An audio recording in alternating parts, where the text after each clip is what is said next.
চারদিকে শুধু লোক আর লোক। সেজে উঠেছে পশ্চিমবঙ্গ তার নিজের সেরা সাগর মেলা নিয়ে। আর শুরু হয়ে গেছে দেশের প্রতিটা কোণা থেকে দর্শনার্থীদের আগমন। ট্রাভেল ডেস্টিনেশন সহিত অভিজ্ঞ পৌঁছে গেল গঙ্গাসাগর মেলা অন্তিম প্রস্তুতি দেখতে। এই মুহূর্তে আমি আছি গঙ্গাসাগরে, আর আপনাদের কাছে তা তুলে ধরতে আর্মির গাড়ি। আজকের ভিডিওতে থাকবে ভিড় এড়িয়ে কিভাবে গঙ্গাসাগর পৌঁছাবেন, পেছনে সিটগুলো এখনো ভরেনি, সস্তায় কোথায় বা থাকবেন, কোথায় বা খাবেন, পুরো বাজেটটাই আপনাদের কাছে তুলে ধরবো। ভাড়া পড়ছে 9 টাকা করে, 50 টাকা, 30 টাকার কাছ থেকে চালু। তাই আর দেরি না করে ব্লগটা শুরু করছি। গুড মর্নিং, নমস্কার, আমি অভিক, আপনাদের হোস্ট। আর ট্রাভেল ডেস্টিনেশন সহিত অভিক পরিবারের পক্ষ থেকে একটা সম্পূর্ণ নতুন ব্লগে আপনাদের প্রত্যেককে স্বাগত। এই মুহূর্তে আমি আছি গঙ্গাসাগরে। আজ 1 জানুয়ারি 2025। আজকে এমন একটা দিন যেদিনে ভগবান শ্রীরামকৃষ্ণ কল্পতরু হয়েছিলেন। তো চলুন গঙ্গাসাগর কিভাবে পৌঁছালাম সেখান থেকে ভিডিওটা শুরু করব। দেখতে দেখতে একটা নতুন বছরের শুরু হলো। আর এই নতুন বছরের প্রথম যাত্রাটা শুরু করার জন্য পৌঁছে গেলাম দক্ষিণেশ্বর মেট্রো স্টেশনে।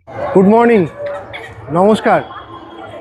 আজকে আমাদের গন্তব্য হচ্ছে গঙ্গাসাগর। তো গঙ্গাসাগর যাওয়ার জন্য দুটো রুট আছে, একটা ভায়া ট্রেন আর একটা হচ্ছে ভায়া বাস। তো একটু অফবিটভাবে ট্রাই করব, সেই জন্য আজকে আমরা এখান থেকে প্রথমে যাব স্প্ল্যানেড থেকে যাব আমরা গঙ্গাসাগর বাসে। তো চলুন শুরু করি। দক্ষিণেশ্বর থেকে স্প্ল্যানেড অবধি আমাদের মেট্রোয় ভাড়া পড়ল মাথাপিছু 20 টাকা। আপনারা ট্রেনে যেতে চাইলে শিয়ালদহ থেকে নামখানা লোকালে কাকদ্বীপ বা নামখানা পৌঁছান। তবে ট্রেনের প্রচণ্ড ভিড় উপেক্ষা করার জন্য আমরা আজ এই রুটটা সিলেক্ট করেছিলাম। এবারে স্প্ল্যানেড থেকে বাসে করে নামখানা যাব, কিন্তু তার আগে একটা ছোট্ট বিরতি নিয়ে নিই।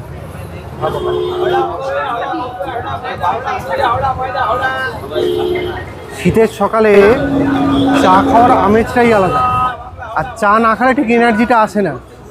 তো আর একটু চা খেয়ে নিই, তারপর যাত্রা শুরু করবো। অনুপমদা একটু রেগে যাচ্ছে, ও আমার চা খাওয়ার জন্য দেরি হয়ে যাচ্ছে বলে, কিন্তু কিছু করার নেই, চা না খেলে আমার হবে না।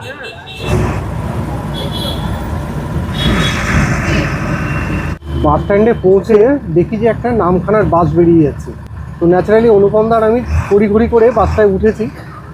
3 ঘন্টা মতো সময় লাগবে। ক টাকা ভাড়া পড়ে সেটা টিকিটটা কাটি, তারপরে আপনাদের সঙ্গে শেয়ার করব। তবে একটা জিনিস, বাসে যাচ্ছি কিন্তু পুরো ফাঁকাই যাচ্ছি। ট্রেনে গেলে পুরো ভিড়ের মধ্যে মানে পিষে যে যাওয়ার মতো অবস্থা হয়। পেছনে সিটগুলো এখনো ভরেনি, কলকাতা কিন্তু এখনো কিন্তু বাসে পুরো ফাঁকা। যাই হোক, বাসটা কিন্তু অপশন হিসাবে ভালোই। অবশ্য খরচাটা এক্ষেত্রে একটু বেশি পড়ে, এটাই একটা ব্যাপার। যাই হোক, যেটা হবে সেটাকে তো মেনে নিতে হবে, কিছু পেতে গেলে তো কিছু ছাড়তে হবে। প্ল্যানেট বাস স্ট্যান্ড থেকে নামখানার নতুন রাস্তার মোড় পর্যন্ত বাসে আমাদের ভাড়া পড়লো মাথাপিছু 72 টাকা করে। সকালবেলা যাত্রার মাঝে খাওয়া না হলে শুধু চা খেয়ে তো দিন চলে না। ওই জন্য অনুপমদা বাড়ি থেকে কেক নিয়ে এসছে, কেক আর বাদাম। এটাই আজকে আমাদের ব্রেকফাস্ট। তো চলুন ব্রেকফাস্ট করি, করে এবার আগে ওই তখন আপনাদের সঙ্গে কথা বলি। ট্রেনে কলকাতা থেকে নামখানার ভাড়া 30 টাকা, এক্ষেত্রে সময় লাগে 2.5 ঘন্টা। বাসে কলকাতা থেকে কাকদ্বীপের নতুন রাস্তার মোড় পর্যন্ত ভাড়া 72 টাকা, সময় লাগে 3 ঘন্টা। ক্রুজে গেলে মিলেনিয়াম পার্ক থেকে গঙ্গাসাগর ইকোনমি ক্লাসে ভাড়া 1300 টাকা, সুপার ইকোনমি ক্লাসে ভাড়া 1600 টাকা, এক্ষেত্রে সময় লাগে 4 ঘন্টা।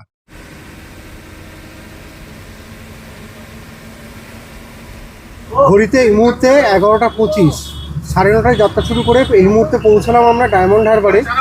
আর ট্রেন জার্নির থেকে বাস জার্নি কিন্তু অনেক বেশি কমফোর্টেবল এখন অবধি আমাদের এটাই মনে হয়েছে। কি অনুভব? বেশ কমফোর্টেবল। ট্রেনে যেমন দাঁড়াতে পারা যায় না, ঠেলা ঠেলি গুঁতো হকাট সেরকম কিচ্ছু নেই। এই লাস্ট অবধি দেখা যাচ্ছে বাস কিন্তু ফাঁকাই, মানে সেই ধর্মতলা থেকেই বাস কিন্তু মোটামুটি এরকমই আসছে। আর ট্রেনে যেরকম খাবারের নানা রকম অপশান থাকে, বাসেও কিন্তু এখানে সব রকম খাবারের অপশান আছে। মশলা মুড়ি, ফল, মানে লেবু, শশা থেকে শুরু করে সমস্ত কিছু। বাস জার্নি কিন্তু আপনারা আরামসে করতে পারেন। আর খুব একটা বাস জামে টামেও পড়ছে না সেরকম। আজকে ফার্স্ট জার্নি একদম ফাঁকা, খুব ভালো আসছে।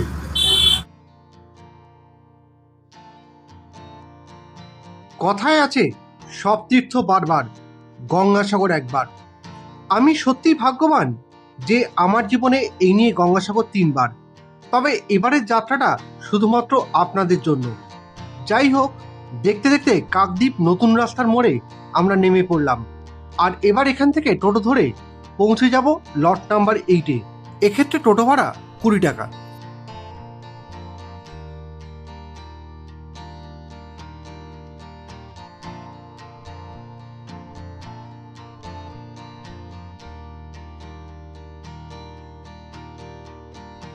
গেলাম লট নাম্বার 8-এ। এবারে সামনে গিয়ে জেটি ঘাটে যাব, জেটি ঘাটে গিয়ে ওপারে পেরিয়ে কচুবেড়িয়ে যাব।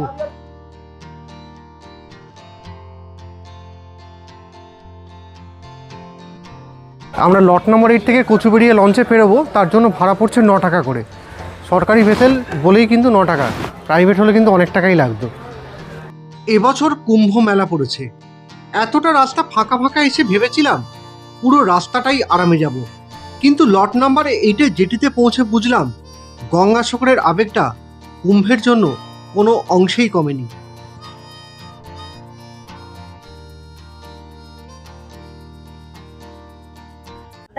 লাইনে দাঁড়িয়ে আছি আমি আর অভিক।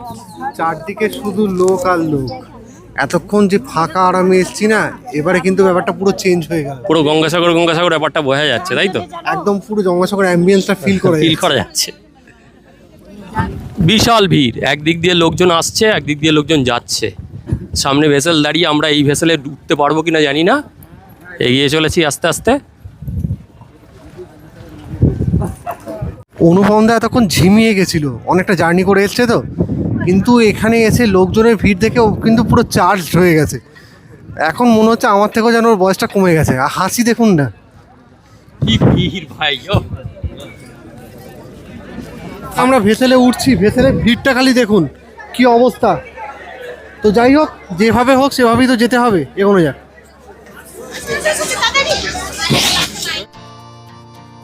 ওঠার 2-3 মিনিটের মধ্যেই ভেসেলের গেটটা লাগিয়ে দিয়েছিল। এবারে আমরা গঙ্গাসাগর দ্বীপের দিকে এগোলাম। একটা কথা, মানে আজকে কিন্তু আমাদের গঙ্গাসাগর আসা কপালে ছিল। হ্যাঁ, উঠতে দেরি হয়ে গেছিল ঠিকই, কিন্তু দেখুন বাকি কোথাও ঠিকই নিয়ে প্রত্যেকটা জিনিস কিন্তু পরপর হয়ে গেছে। এসেই রানিং বাস পেয়ে গেছি, এসেই টোটো, এসেই ভেসেল, একটা কোথাও সময় নষ্ট হয়নি। আপনারা যদি প্রাইভেট গাড়ি নিয়ে আসেন, তবে আমার সামনে থাকা এই যে সামনের এই ভেসেলগুলোতেই উঠতে হবে। মাউন্ট হেরিয়ে যাওয়ার সময় যে ভেসেলে উঠেছিলাম, তার সামনে কিন্তু এই ভেসেল কিছুই না। গঙ্গাসাগরের লঞ্চে ভিড়টা একবার ফিল করুন, বুঝতে পারছেন এতক্ষণ কত আরামে এসেছি আমরা, কিন্তু এখানে দেখুন ভিড়টা একবার দেখুন। লট নাম্বার 8 থেকে কচুবেড়িয়া পৌঁছাতে ভেসেলের সময় লাগলো 45 মিনিট। আমাদের সঙ্গে যাত্রাপথে সাথী হলো সিগালেরা। লঞ্চে যাত্রীদের দেওয়া খাবারের জন্য সিগালেদের হুটোপুটি দেখতে দেখতেই কখন যে সময় পেরিয়ে গেল ভাবতেই পারিনি। এরকম অভিজ্ঞতা আমার হয়েছিল ফের দ্বারকা যাওয়ার সময়।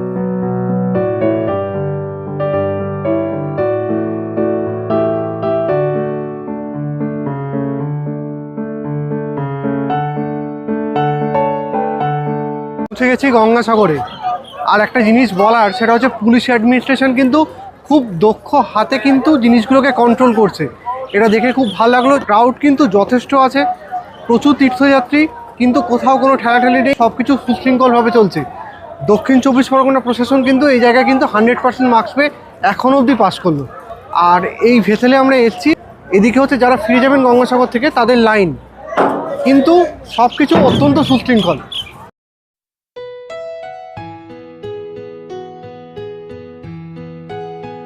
স্থানের মাহাত্ম্য নাকি জানি না, এখানে উপস্থিত আবাল বৃদ্ধ বনিতা কারোর মধ্যে এনার্জির কোনো অভাব নেই।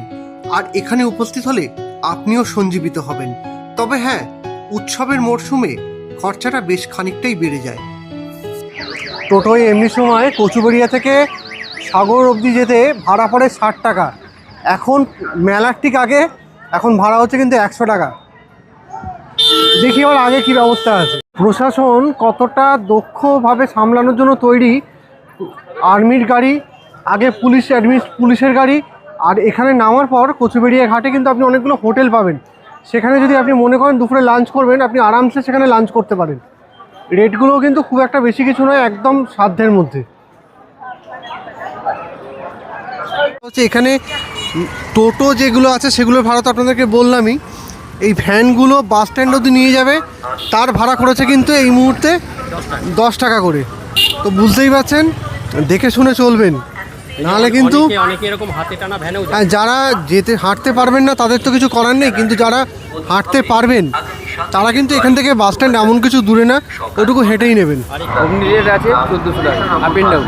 আচ্ছা, আপনার মেলার জন্য আছে 800 টাকা যাওয়া, 800 টাকা মানে 1600 টাকা। 1600 টাকা আপ এন্ড আর কজন যাবে? 3 3 6 7 6 7 জন যায়, 7 জন যায়। 7 জনের ক্যাপাসিটি আপ এন্ড ডাউন। ঠিক আছে, ধন্যবাদ। গাড়ি ভাড়া হচ্ছে নর্মাল সময়ে 1400 টাকা আপ ডাউনের জন্য, আর যখন মেলার সময় এখন 100 টাকা করে বেশি। 7 জন যেতে পারবে। 800 মানে যাওয়া 800, ফেরা 800, 800 800 1600। আর এখন আমরা চলে এসেছি সাগর বাস স্ট্যান্ডে। এখান থেকে বাসে করেও যাওয়া যায়। এই কচুবেড়িয়া ঘাট থেকে 300 মিটার মতো হবে এসেই বাস স্ট্যান্ড। এই বাস স্ট্যান্ডে চলে এসেছি আমরা। এখান থেকেই সাগরের বাসগুলো ছাড়ে। এখানে বাস, অটো, ম্যাজিক গাড়ি পর পর সংসাধন দাঁড়িয়ে। মেলা উপলক্ষে সাগর পুরো সেজে উঠেছে। সম্প্রশাসনের ব্যবস্থা বেশ ভালো এবং খুব সুন্দরভাবে সব কিছুর অ্যারেঞ্জ করা হয়েছে। আর যারা বাসে যেতে পারবেন মোটামুটি শক্ত সামর্থ্য, তাদের উল্টোপাল্টা ভাড়া দিয়ে যাওয়ার কোনো দরকার নেই। পরপর বাস আছে। এখান থেকে বাস স্ট্যান্ডও একদম কাছে। আর্মির গাড়ি ওখান থেকে চট করেই পেয়ে যাবেন। অনুপমদা একদম ক্লান্ত হয়ে গেছে, ঘাম মুচ্ছি। সকাল থেকে ও বলছে গরম লাগছে। আমি জানি না, এখনো আমার ঠান্ডা লাগছে, ও বলছে এখনো গরম লাগছে। এখানে বাস ভাড়া কত বললো? 40 টাকা করে মাথা পিছু। আর তো সে তো দাঁড়িয়ে থাকতে হবে, তাহলে ভেসেল যখন আসবে তখন ছাড়বে হ্যাঁ নাকি? হ্যাঁ হ্যাঁ, হ্যাঁ একদমই তাই, একদমই তাই। তাহলে কি করবি? দেখি ম্যাজিক গাড়িটা একবার দেখি। এই বললো তার ম্যাজিক গাড়ি যাবে 50 টাকা করে ভাড়া শেয়ারে। আমরা গাড়ির দিকে যাচ্ছি, দরদাম করেছি, ব্যাস। এই হ্যাঁ, আমরা সামনে বসে পড়ি। হ্যাঁ, তো দুজন বসে পড়ছি সামনে। হ্যাঁ, বাস এই তো 50 টাকা। আর এমনি তোরা রিজার্ভে গেলে কততে নিস? 700 আপ ডাউন না? Up down 1400। এক পিঠে 700। মালটা উপরে উঠে যাও, একটা উঠেছে, এটা উঠেছে। ওরে ফোরে যাবে না তো? তাই? আচ্ছা, বলে, তুমি দেবে গ্যারান্টি? চলো দাদা উঠে। ম্যাজিক গাড়িতে উঠে পড়েছি। বাস স্ট্যান্ডের ঠিক উল্টো দিকে হচ্ছে ম্যাজিক স্ট্যান্ড। আর ম্যাজিক গাড়িতে আপনার যেতে গঙ্গাসাগর অবধি ভাড়া পড়বে হচ্ছে মাথা পিছু 50 টাকা শেয়ারিংয়ের ক্ষেত্রে। আর যদি প্রাইভেট বুক করেন পার্সোনাল, সেক্ষেত্রে আপনার ভাড়া পড়বে কিন্তু এক পিঠে 700 টাকা। আর যাত্রা কীরকম হবে সে তো বুঝতেই পারছেন। পোলট্রির মুরগির মতো আমরা দুজনে বসে পড়েছি। তাও আমরা ড্রাইভারের সামনের দিকে পেয়ে গেছি, সেটা বল। হ্যাঁ, ড্রাইভারের পাশে সিট পেয়েছি। এটা একটা বাঁচোয়া।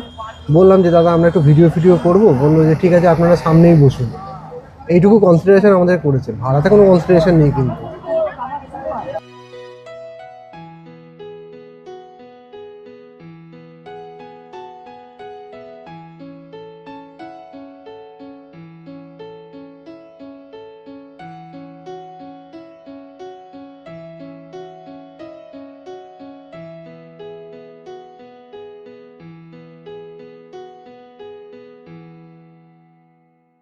গঙ্গাসাগর তো পৌঁছালেন। এবার গঙ্গাসাগর পৌঁছানোর পর নেক্সট দুটো প্রশ্ন উঠে আসে, সেটা হচ্ছে খাবো কি আর থাকবো কোথায়। তো চলুন আগে সেই দুটোর ব্যবস্থা করি। আমরা কোথায় থাকছি সেটা আপনাদের কাছে তুলে ধরবো, আর তার সঙ্গে গঙ্গাসাগরে আর কী কী থাকার অপশান আছে সেগুলো আপনাদের কাছে তুলে ধরবো। আর তারপর নেক্সট হচ্ছে খাবো কি, কোথায় কী খাচ্ছি, কত খরচা পড়লো, সবটা ডিটেলস থাকবে। চলুন দেখতে থাকুন, সঙ্গে থাকুন। এই আমাদের আজকে থাকার জায়গা শ্রী শ্রী নিগমানন্দ সরস্বতী আশ্রমের ঠিক সামনে। আর এখানে আমরা কোথায় থাকছি, কি খরচা বললো, সবটাই তো আপনাদের সঙ্গে শেয়ার করব। আর এখানে থাকার জন্য কিন্তু আরও অনেকগুলো আশ্রম আছে, যেগুলো ডিটেলস আগে একটু ফ্রেশ হয়ে নিই, অনেকটা জার্নি করে এসেছি, তারপর আপনাদের সঙ্গে শেয়ার করছি। চলুন। প্রতি বছর এত ভক্ত সমাগম হচ্ছে যে ভালো থাকার জায়গার চাহিদায় এখানে নিত্য নতুন হোটেল এবং রিসর্ট তৈরি হচ্ছে, যাতে এই দ্বীপের সৌন্দর্য কিছুটা হলেও কম্প্রোমাইজ হয়েছে। চলুন এবারে আপনাদের আমাদের রুমটার একটা ছোট্ট ট্যুর করিয়ে দিই। ঘরে একটা বড় বেড যাতে 4 জন শোয়া যায়, আয়না, মশারি, কম্বল, বালিশ, টয়লেটে গিজার এবং কমোড আছে, আর একটা ছোট্ট আয়নাও আছে। আর এই রুমটার ভাড়া আজকে আমাদের পুরো 1500 টাকা। যেটা না চনমনিয়ে উঠলো। সকাল থেকে আমাদের সেরকম কিছু খাওয়া হয়নি, যে কারণে আমরা ভেবেছিলাম যে কি হবে না হবে, কিন্তু গন্ধটা পেয়ে একদম খিদে চনমনিয়ে উঠলো। এক ঝলক আপনাদেরকে শেয়ার করছি। আমরা গঙ্গাসাগর পৌঁছেছি তখন অনেক বেলা হয়ে গেছে, প্রায় 3টের সময় আমরা এসে পৌঁছিয়েছি।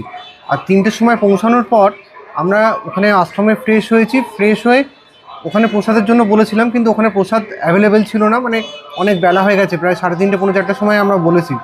তো মহারাজ বললেন যে এখন এই বেলা হবে না, ও বেলা আপনাদেরকে প্রসাদ দেবো।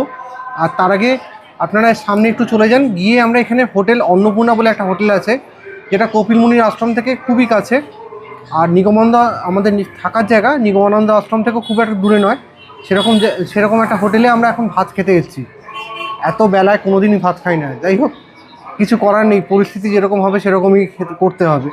তো ভাত খেয়ে নিয়ে আপনাদের সঙ্গে আশ্রমে গিয়ে কপিল মুনির আশ্রমের দিকে যখন এগোবো তখন একবার আপনাদের সঙ্গে কথা হবে। আর এই আজকে আমাদের দুপুরে লাঞ্চের জন্য, দুপুর না অ্যাকচুয়ালি বিকেলের লাঞ্চের জন্য আমাদের খরচা পড়েছে কিন্তু 60 টাকা। তাতে কি আছে সেটা তো আপনাদের সঙ্গে শেয়ার করেছি। গঙ্গাসাগরে মেলার সময় রুম পাওয়াটা খুব মুশকিল হয়ে যায়।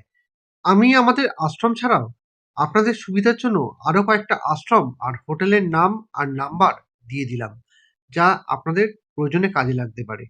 গঙ্গাসাগরে আপনি যদি আসেন, অন্যতম জনপ্রিয় থাকার জায়গা হচ্ছে ভারত সেবাশ্রম সংঘ। আর ভারত সেবাশ্রম সংঘে বুকিংয়ের জন্য আপনাকে ওনাদের বালিগঞ্জ সার্কুলার রোডের অফিসে যোগাযোগ করতে পারেন, বা এখানে আপনারা যদি আসেন এখানে এসেও কিন্তু আপনারা এখানকার অফিসে কথা বলে রুম বুক করতে পারেন। এছাড়াও কৃষ্ণকলি গেস্ট হাউস, গুরু মতি মণ্ডল সেবাশ্রম, গঙ্গাসাগর শ্রীজা গেস্ট হাউসের অপশান তো আছে। আর যদি আপনি রান্না করে খেতে চান তাহলে দাস গেস্ট হাউস আপনার জন্য আদর্শ। সেটা হচ্ছে কিচেন উইথ রুমস। তো কিচেন উইথ রুমসে কী কী ফেসিলিটি আছে সেটা একটু ওদের থেকে জেনে নিই। উইথ রুম বলতে আমাদের যারা গেস্টরা আসে, যারা এখানে এসে রান্না করে খেতে চায় যারা, তাদের জন্য আমাদের কিচেন ফেসিলিটি করা আছে। বাট আর অন্য টাইম আমাদের ইন হাউস রেস্টুরেন্ট করা আছে, যেটা রেস্টুরেন্টে অর্ডার করলে রুম সার্ভিস বা রেস্টুরেন্টে বসে খেতে পারে। আর এরপরও যদি আপনারা মঠে না থেকে কটেজে থাকতে চান তাহলে সাগর পঞ্চায়েত সমিতির গেস্ট হাউস তো রইলই। গঙ্গাসাগরে কপিল মুনির আশ্রমের ঠিক সামনে সাগর পঞ্চায়েত সমিতির একটা রিসর্ট মতো আছে।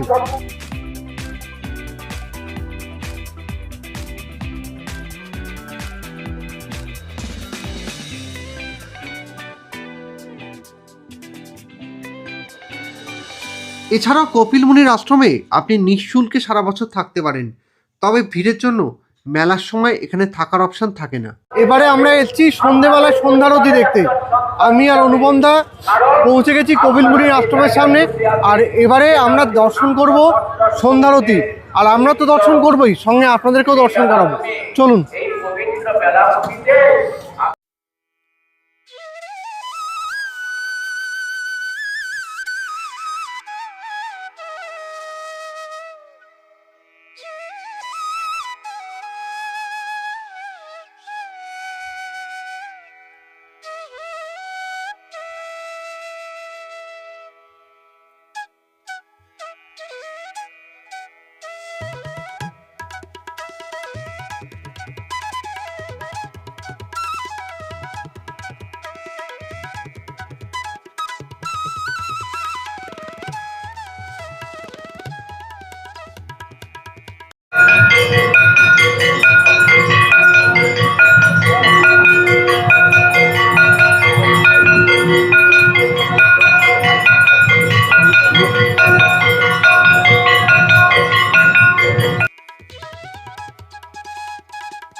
কপিল মুনির আশ্রমের পাশেই এখানকার ফুড কোর্ট।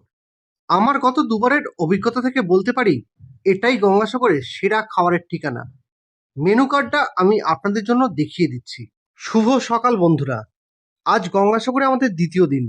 প্রথমেই আমরা চলে গেলাম কপিল মুনির আশ্রমে। যাওয়ার পথে আপনাদের সাথে নাগা সাধুদের কিন্তু দেখা হবে। গঙ্গাসাগরের কথা উঠলেই কপিল মুনির পাশাপাশি রাজা শকর ও তার 60,000 পুত্রের কথা উঠে আসে। হয়তো ত্রিদেবের এটাই ইচ্ছা ছিল গঙ্গা মর্তে এসে আমাদের পাপ হরণ করুন।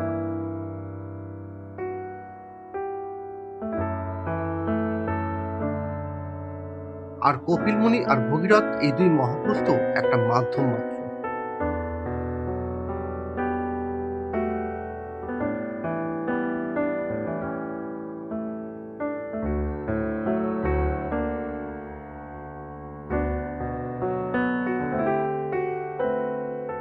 গঙ্গাসাগরে এলেন, থাকলেন, মন্দির দর্শন করার আগে পুজো দেবেন, এটা তো আমরা সবাই দিয়ে থাকি। তো পুজোর কত খরচা ডালার সেটা একবার এই দোকানের দাদার থেকে আমরা জেনে নিচ্ছি।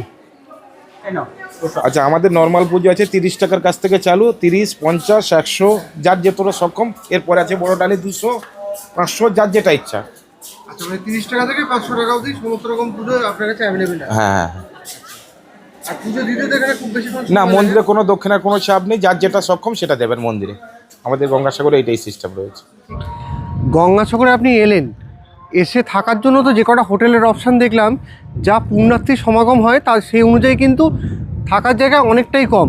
তো সেই কারণে অস্থায়ী কিছু থাকার ব্যবস্থা করা হয় সরকার থেকে।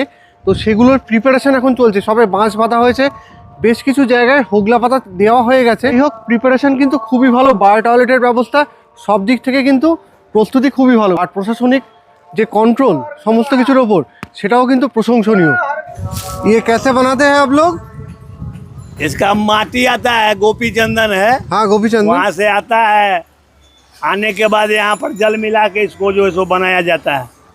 ও আচ্ছা আচ্ছা, হোগলা পাতার ঘরের ভিতরে ঢুকলাম। হোগলা বাইরে এত হাওয়া দিচ্ছে, দাঁড়াতে অসুবিধা হচ্ছে, কিন্তু হোগলা পাতার ঘরের ভিতরে ঢুকে কিন্তু পুরো ব্যাপারটা এত কম্প্যাক্ট, সব দিক থেকে এত সুন্দর করে তৈরি করা ঘরটা, যে আপনার কিন্তু ঠান্ডার কিছু অনুভূতই হচ্ছে না।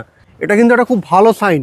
মানে প্রশাসন কিন্তু সত্যিই মানে খুব ভালো কাজ করছে। গঙ্গাসাগর মেলায় পুণ্যার্থী কিন্তু এখনও মেলা শুরু হয়নি, তার আগে থেকেই পুণ্যার্থীর ঢল কীরকম সেটা একবার আপনাদেরকে দেখাই। এরা সব বাইরের রাজ্যের পুণ্যার্থী, হুম, দেখেই বোঝা যাচ্ছে। দেখ, খালি পায়ে আমাদের পক্ষে আসাও সম্ভব না, সবাই বাইরের রাজ্যের প্রচুর লোক। তবে মনে হয় কুম্ভ মেলার সাথে একই যোগে পড়ায় কিছুটা পুণ্যার্থী দু জায়গায় ভাগ হয়েছে, কিছুটা কম। মেলার প্রস্তুতি কিন্তু একদম তুঙ্গে। হ্যাঁ, মেলার প্রস্তুতি তুঙ্গে। চারদিকে ড্রেজিং এর কাজ চলছে, ঘর বানানো হচ্ছে বিভিন্ন রকম থাকার জন্য, সেগুলো তো আপনাদের সঙ্গে শেয়ার করেই নিয়েছি। এবার স্নানের ঘাটের দিকে আমরা এগিয়ে দেখি স্নানের ঘাটের কীরকম প্রিপারেশন।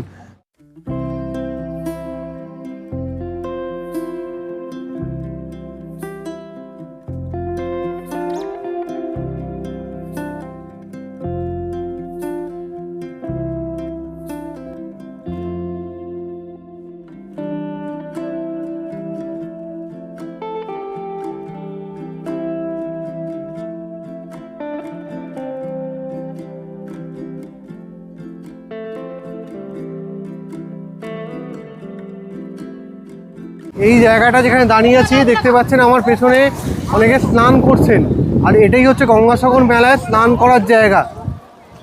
খুব ভালো ব্যবস্থা হয়েছে সমস্ত দিক থেকে। প্রত্যেকটা জায়গায় ওয়াচ টাওয়ার করেছে, এই পেছনে দেখুন ওয়াচ টাওয়ার, ঠিক আছে। যদি সমস্ত দিক থেকে নজরদারি করার জন্য কিন্তু প্রশাসনিক তৎপরতা কিন্তু একদম তুঙ্গে। এই দেখুন আমার এই পেছনে, এটা হচ্ছে ওয়াচ টাওয়ার। পরপর এরকম অনেকগুলো ওয়াচ টাওয়ার আছে, যাতে কেউ কোনো রকমভাবে ডুবে যায় বা কোনো কিছু দুর্ঘটনা যাতে না হয়, তার দিক থেকে সমস্ত রকম ব্যবস্থা কিন্তু প্রশাসন নিয়েছে।